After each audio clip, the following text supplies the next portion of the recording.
नमस्कार दोस्तों, exam session में आपका बहुत बहुत स्वागत है। धन्यवाद, बहुत बहुत शुक्रिया पुरानी वीडियोस जो हमने अपलोड कर दी हैं उनको देखने के लिए। और जो हरियाणा के कोर्स के रिगार्डिंग हरियाणा कोर्स में जो क्लरिकल की पोस्टें निकली हुई हैं, हम उसकी जो जीके की सीरीज है जनरल नॉलेज की, वो हम डे बाय डे जो है कवर कर रहे हैं। तो उसमें काफ़ी जो है वीडियोस अपलोड हो गई हैं और तो आपका प्यार मिल रहा है। तो कोई कमेंट सेक्शन हो तो उसमें बताइएगा कुछ आपके अगर व्यूज हो। आज का जो टॉपिक है वो है ports and inland harbours of India. ठीक है जी, पोर्ट्स की बात करेंगे हम। फर्स्ट क्वेश्चन आपकी स्क्रीन पर आ गया है। निम्नलिखित में से कौन सा भारत का सबसे पुराना कृत्रिम आर्टिफिशियल और दूसरा सबसे व्यस्त समुद्री बंदरगाह है? ठीक है जी, बताइए। अब वो है, हाँ जी हाँ, आंसर चेन्नई बंदरगाह। ठीक है जी, चेन्नई बंदरगाह क्या? चेन्नई बंदरगाह भारत का सबसे पुराना कृत्रिम यानी कि आर्टिफिशियल जो या मानव निर्मित बंदरगाह है, जो आधिकारिक तौर पर 1881 में शुरू हुआ था। यह मुंबई बंदरगाह के बाद देश का सेकंड सबसे जो है बिजीएस्ट, ठीक है जी, जो है व्यस्त बंदरगाह है। ठीक है, अगर नेचुरल पूछा जाए कि नेचुरल बंदरगाह कौन है, बताएंगे तो वो क्या है? तो नेचुरल बंदरगाह थी हमारी कोलकाता बंदरगाह, वो नेचुरल है। ठीक है, और यहाँ पर आर्टिफिशियल पूछा था तो तब ऊपर जो है चेन्नई आया। श्यामा प्रसाद मुखर्जी बंदरगाह जो भारत का एक मात्र प्रमुख नदीय बंदरगाह है, किस नदी के तट पर स्थित है जी? श्याम प्रसाद मुखर्जी बंदरगाह जी, ठीक है जी, वो है हुगली नदी। ठीक है जी, भारत का एकमात्र जो है प्रमुख नदीय बंदरगाह श्यामा प्रसाद मुखर्जी बंदरगाह है। यह समुद्र के तट पर नहीं बल्कि समुद्र से लगभग 200 किलोमीटर 203 किलोमीटर अंदर हुगली नदी के किनारे पर स्थित है जी। ठीक है जी, नेक्स्ट। बई बंदरगाह पर व्यापार का दबाव को कम करने के लिए स्वतंत्रता के तुरंत बाद भारत के पश्चिमी तट पर किस प्रमुख बंदरगाह को विकसित किया गया था? बई बंदरगाह पर जो व्यापार के दबाव को कम करने के लिए स्वतंत्रता के बाद भारत के पश्चिमी तट पर किस प्रमुख बंदरगाह को विकसित किया गया था? तो वो है दीनदयाल बंदरगाह। ठीक है जी, कांडला। 1947 में जब विभाजन होता है, उस समय विभाजन के समय कराची बंदरगाह पाकिस्तान के पास चला गया था और उत्तर पश्चिमी भारत के जो है व्यापक दबाव और मुंबई बंदरगाह के बोझ को कम करने के लिए 1950 में के दशक में गुजरात में कांडला बंदरगाह विकसित किया गया था। तो अब इसका नाम जो है दीनदयाल बंदरगाह है। ठीक है जी, काफी बार ये क्वेश्चन आता है, इंपॉर्टेंट क्वेश्चन था वो। भारत का प्रमुख कंटेनर हैंडलिंग बंदरगाह जवाहरलाल नेहरू पोर्ट अथॉरिटी किस राज्य में स्थित है जी? भारत के प्रमुख कंटेनर हैंडलिंग बंदरगाह जवाहरलाल नेहरू पोर्ट अथॉरिटी किस राज्य में स्थित है? तो उस राज्य का नहीं नाम बताइए, तो वो है महाराष्ट्र।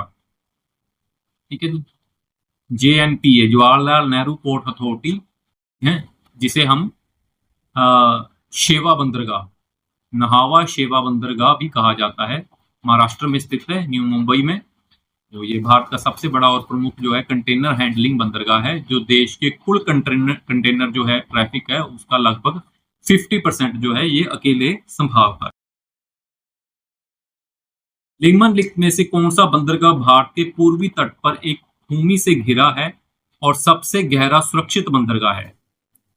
कौन सा बंदरगाह भारत के पूर्वी तट पर एक भूमि से घिरा है और सबसे गहरा सुरक्षित बंदरगाह है? ठीक है जी, तो वो कौन सा है? तो है विशाखापट्टनम। ठीक है जी, विशाखापट्टनम आंध्र प्रदेश में वो बंदरगाह है भारत का सबसे जो है गहरा और भूमि से गिरा लैंडलॉक्ड सुरक्षित बंदरगाह है। यह बंदरगाह चारों तरफ से जमीन से गिरा हुआ है और इसके मुहाने पर डॉल्फिन नोज नाम की पहाड़ी भी है, जो इसको समुद्री तूफानों से बचाती है। कामरजार पोर्ट लिमिटेड जो भारत का पहला कारपोरेट प्रमुख बंदरगाह है किस स्थान पर है? का कामरजार पोर्ट लिमिटेड, ठीक है जी, का पहला कारपोरेट प्रमुख बंदरगाह है किस स्थान पर है जी? वो है, हाँ जी हाँ, वो है जी, बताइए आप, तमिलनाडु में एनोर। ठीक है जी। एनोर बंदरगाह का जो आधिकारिक नाम है वो है कामरजार पोर्ट लिमिटेड। ये तमिलनाडु में चेन्नई बंदरगाह के भार को कम करने के लिए बनाया गया था, और ये भारत का पहला कारपोरेट प्रमुख बंदरगाह है। ठीक है जी। यानी ये एक पब्लिक कंपनी के रूप में ये है रजिस्टर्ड है। बाकी जो बंदरगाह है वो ट्रस्ट के रूप में काम करते हैं। भारत का कौन सा बंदरगाह प्राकृतिक रूप से अच्छी तरह से सुरक्षित है और वेम्बांड झील के मुहाने पर स्थित है जी? कौन सी बंदरगाह प्राकृतिक रूप से अच्छी तरह से सुरक्षित है और वेम्बांड झील के मुहाने पर है? ठीक है जी। तो वो कौन सा पोर्ट है? वो है कोचीन बंदरगाह। ठीक है जी। केरल के कोचीन बंदरगाह एक सुंदर प्राकृतिक बंदरगाह जी, जो भारत की सबसे लंबी झील वेबनाड झील के मुहाने पर स्थित है। इसे अरब सागर की रानी के नाम से भी जाना जाता है। प्रादीप बंदरगाह, जो मुख्य रूप से जापान के लो अयस्क के निर्यात को संभालता है, किस नदी के डेल्टा क्षेत्र में स्थित है? प्रादीप बंदरगाह, जो मुख्य रूप से जापान के लो अयस्क के निर्यात को संभालता है, किस नदी के डेल्टा क्षेत्र में स्थित है? वो कृष्णा है, कावेरी है, महानदी है या गोदावरी है? तो सही आंसर है महानदी। ठीक है, महानदी इसका सही जवाब है। उड़ीसा का प्रादीप बंदरगाह एक प्रमुख है गहरे पानी का कृत्रिम बंदरगाह है, मैनमेड है, जो महानदी और बंगाल की खाड़ी के संगम के पास स्थित है। यहाँ से उड़ीसा और झारखंड का लो अयस्क, ठीक है जी, मुख्य रूप से जापान और अन्य देशों को निर्यात किया जाता है। भारत में बंदरगाहों को प्रमुख और गैर प्रमुख बंदरगाहों में वर्गीकृत किया गया है। भारतीय संविधान की किस सूची के तहत बैटरगाह यानी कि प्रमुख बंदरगाह आते हैं? ठीक है जी। भारत में बंदरगाहों को कौन, मेजर और माइनर, ठीक है जी, नॉन मेजर, प्रमुख और गैर प्रमुख बंदरगाहों में वर्गीकृत किया गया है। भारतीय संविधान की किस सूची के तहत प्रमुख बंदरगाह आते हैं, यानी कि मेजर बंदरगाह किस सूची के अंदर आते हैं?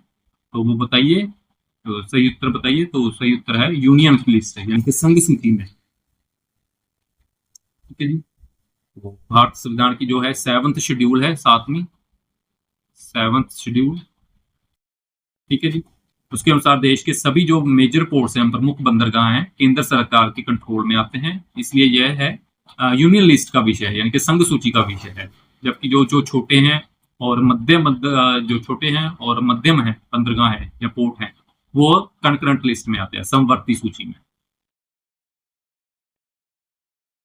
राष्ट्रीय जल मार्ग 1 NW1, ठीक है, जो एक प्रमुख अंतरदेशीय जल परिवहन मार्ग के रूप में कार्य करता है, निम्नलिखित में से किन दो शहरों को जोड़ता है जी? राष्ट्रीय जल मार्ग 1, ठीक है जी, तो वो जोड़ता है जी प्रयागराज और हल्दिया को। ठीक है, राष्ट्रीय जल मार्ग जो 1 है, जो जिसे NW1 कहा जाता है, भारत का सबसे लंबा अंतरदेशीय जल मार्ग है, जिसकी लंबाई लगभग 1620 किलोमीटर है। यह गंगा भागीरथी हुगली नदी प्रणाली पर स्थित है, जो उत्तर प्रदेश के प्रयागराज को पश्चिम बंगाल के हल्दिया से जोड़ता है। गुजरात का कौन सा छोटा या मध्यम अंतरदेशीय बंदरगाह अपने शिप ब्रेकिंग यार्ड यानी कि जहाज तोड़ने के कारखाने के लिए प्रसिद्ध है, जो दुनिया में सबसे बड़े यार्ड्स में से एक है? गुजरात में है। गुजरात का कौन सा छोटा या मध्यम अंतरदेशीय बंदरगाह अपने शिप ब्रेकिंग यार्ड यानी कि जहाज तोड़ने के कारखाने के लिए प्रसिद्ध है, जो दुनिया का सबसे बड़ा यार्ड में से एक है? वो है जी अलंग। ठीक है जी। गुजरात के भावनगर जिले में यह स्थित है। Alang Seshiah ship breaking yard है, दुनिया का सबसे बड़ा जहाज तोड़ना का कारखाना है। यहाँ दुनिया भर के पुराने और रिटायर्ड जो सेवा मुक्त हैं हो चुके जो विशाल समुद्री जहाज है यहाँ आते हैं, उनको जहाजों को लाकर यहाँ पर नष्ट किया जाता है और उनका जो लोहा है उसको रिसाइकिल किया जाता है। भारत के पश्चिमी तट पर स्थित कौन सा प्रमुख समुद्री बंदरगाह गोवा में जुआरी नदी के मुहाने पर स्थित है? भारत के पश्चिमी तट पर स्थित कौन सा प्रमुख समुद्री बंदरगाह गोवा में जुआरी नदी के मुहाने पर स्थित है? तो वो बताइए। उसका आंसर है जी मर्मगांव बंदरगाह। ठीक है जी। मर्मगांव बंदरगाह इसका सही जवाब है। गोवा के जो मर्मगांव बंदरगाह भारत के पश्चिमी तट पर स्थित एक प्रमुख बंदरगाह है, जो गोवा की प्रसिद्ध जुआरी नदी की एस्टुआरी, ठीक है, नदी के मुहाने पर स्थित है। जुआरी नदी के मुहाने पर स्थित है। यह प्रमुख रूप से लौह अयस्क के निर्यात के लिए जाना जाता है। हल्दिया डाक कॉम्प्लेक्स का विकास किस प्रमुख बंदरगाह के भारी ट्रैफिक दबाव और गाद की समस्याओं को कम करने के लिए किया गया था? ये हल्दिया डाक कॉम्प्लेक्स का विकास, ठीक है, तो किसके लिए किया था? कोलकाता बंदरगाह। कोलकाता बंदरगाह पर जो है बड़े जहाजों को बढ़ते ट्रैफिक और जो हुगली नदी में गाद या मिट्टी जमा होने के कारण बड़े जहाजों के आने जाने में दिक्कत हो रही थी। इसी समस्या को जो समाधान करने के लिए कोलकाता पोर्ट के भार को कम करने के लिए हल्दिया डॉक कॉम्प्लेक्स का एक सहायक बंदरगाह के रूप में विकसित किया गया। निम्नलिखित में से किस बंदरगाह को आधिकारिक तौर पर वीओ चिदंबरनार बंदरगाह के नाम से जाना जाता है? इस बंदरगाह को आधिकारिक तौर पे वीओ चिदंबरनार बंदरगाह किसे जाना जाता है? ठीक है जी, तो वो बताएं। उसका नाम है जी तूतीकोरिन बंदरगाह। तमिलनाडु में है। तमिलनाडु के तूतीकोरिन बंदरगाह का आधिकारिक नाम है, वहां के महान स्वतंत्रता सेनानी हैं वीओ चिदंबरनार, इनके नाम पर रखा गया है। यह एक कृत्रिम बंदरगाह है और यह क्षेत्र मोतियों की जो है खेती, पर्ल्स की खेती के लिए प्रसिद्ध है, तो इसे पर्ल सिटी भी कहा जाता है। धुबरी जो एक प्रमुख अंतरदेशीय नदी बंदरगाह है, किस भारतीय राज्य में ब्रह्मपुत्र नदी के तट पर स्थित है? धुबरी, ठीक है जी, प्रमुख अंतरदेशीय नदी बंदरगाह है, किस भारतीय राज्य में ब्रह्मपुत्र नदी के तट पर स्थित है? तो सही उत्तर है जी असम। असम, धुबरी जो है असम राज्य में ब्रह्मपुत्र नदी के तट पर स्थित एक बहुत ही महत्वपूर्ण अंतरदेशीय नदी बंदरगाह है। यह राष्ट्रीय जलमार्ग 2 NW2 का एक प्रमुख टर्मिनल है, ठीक है, जो बांग्लादेश सीमा के बेहद करीब स्थित है। राष्ट्रीय जलमार्ग 3 यानी कि NW3 विभिन्न अंतरदेशीय झीलों और बंदरगाहों को उपयोग करते हुए किस राज्य में वेस्ट कोस्ट नहर और उद्योग मंडल नहर के माध्यम से संचालित होता है? ठीक है जी, तो इसका सही उत्तर बताएं। तो इसका जो सही उत्तर है जी, हाँ जी हाँ, क्या होगा जी? वो है जी केरल। ठीक है जी, ऑप्शन सी। NW3 राष्ट्रीय जलमार्ग 3, जिसे वेस्ट कोस्ट कैनाल भी कहा जाता है, केरल राज्य में स्थित है। यह जलमार्ग केरल की जो है प्रसिद्ध अंतरदेशीय झीलों और बैकवाटर्स का उपयोग करते हुए व्यापार और परिवहन को आसान बनाता है। किस बंदरगाह को अक्सर कर्नाटक का प्रवेश द्वार कहा जाता है? किस बंदरगाह को कर्नाटक का प्रवेश द्वार कहा जाता है? और ये मुख्य रूप से कुमदेमुख लौह अयस्क के निर्यात को संभालता है। ठीक है जी, तो सही उत्तर बताएं। आपको ऑप्शन भी दिखा देता हूं, जो है वो है इसकी सही ऑप्शन न्यू मैंगलोर बंदरगाह। ठीक है जी, इसका जो है सही उत्तर है कर्नाटक के मैंगलोर में स्थित इस बंदरगाह को कर्नाटक का प्रवेश द्वार कहा जाता है। ठीक है जी, नेक्स्ट। फरक्का अंतरदेशीय बंदरगाह जो कोलकाता बंदरगाह के लिए अनुकूल जल स्तर बनाए रखने में मदद करता है, किस राज्य में स्थित है जी? फरक्का अंतरदेशीय बंदरगाह, ठीक है जी, तो वो है जी वेस्ट बंगाल में। तो उसका सही उत्तर है ऑप्शन सी। फरक्का जो है अंतरदेशीय बंदरगाह बैराज है, जो पश्चिम बंगाल के मुर्शिदाबाद जिले में स्थित है। इसका मुख्य उद्देश्य गंगा नदी के पानी को हुगली नदी की तरफ मोड़ना है, ताकि हुगली नदी में पानी का स्तर सही बना रहे और कोलकाता बंदरगाह तक बड़े जहाजों का आवागमन बिना किसी बाधा के हो सके। निम्नलिखित में से कौन सा आकार और यातायात की मात्रा के मामले में भारत के सबसे बड़ा प्राकृतिक बंदरगाह है? निम्नलिखित कौन सा आकार और यातायात की मात्रा के मामले में भारत का सबसे बड़ा प्राकृतिक बंदरगाह है? वो है जी मुंबई बंदरगाह। ठीक है जी, मुंबई पोर्ट।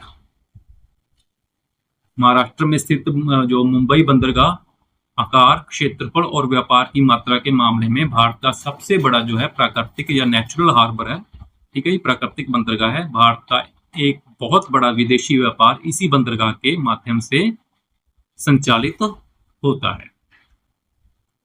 अंतर्राष्ट्रीय समुद्री व्यापार को बढ़ावा देने के लिए भारत का आगामी mega container port Wadhawan port किस राज्य या यूटी केंद्र शासित प्रदेश में बनाने की योजना चल रही है? अंतर्राष्ट्रीय समुद्री व्यापार को बढ़ावा देने के लिए भारत का आगामी मेगा कंटेनर पोर्ट, ठीक है जी, किस राज्य या केंद्र शासित प्रदेश में बनाने की योजना है? तो वो है महाराष्ट्र में ही। ठीक है जी, महाराष्ट्र के वधावन पोर्ट। ठीक है जी, वधावन पोर्ट जो है महाराष्ट्र के पालघर जिले में बनने वाला भारत का एक नया ऑल वेदर यानी कि हर मौसम में काम करने वाला मेगा कंटेनर पोर्ट है। यह एक डीप ड्राफ्ट पोर्ट होगा जिससे दुनिया के सबसे बड़े कंटेनर जहाज भी यहां आसानी से आ सकेंगे। यह जवाहरलाल नेहरू पोर्ट के बढ़ते ट्रैफिक को कम करने में उसकी बहुत ज्यादा मदद करेगा। ठीक है जी, तो ढेर सारी शुभकामनाएं आपको। आपने यहाँ तक आए हैं तो अगर ये क्लास पूरी देखी है, अगर अच्छी लगी तो लाइक कर दीजिए। अगले जीके के जो है क्वेश्चन, अगली जो टॉपिक है वो हम आपको लेंगे और आप उसको पढ़िएगा। और इस पर ये भी थोड़े टफ क्वेश्चन थे, लेकिन इसमें से भी एक क्वेश्चन जो है या दो क्वेश्चन पेपर में आ ही जाते हैं। तो इसे भी एक बार अपने माइंड से देखिए, पढ़िए आसानी, और या दो बार पढ़ लीजिए तो अपने माइंड में बैठ जाएगा। तो धन्यवाद। जो नए सब्सक्राइबर आ रहे हैं उनका भी धन्यवाद। जो नहीं जुड़े हैं उनसे निवेदन है कि आप सब्सक्राइब कर लें और इस तरह की वीडियोस आपके सामने आती रहेंगी और आप पढ़ते रहिए और अपने लक्ष्य की तरफ बढ़ते रहिए। तो मिलते हैं जी नए दिन नई वीडियो के साथ, तब तक के लिए आपका बहुत बहुत धन्यवाद।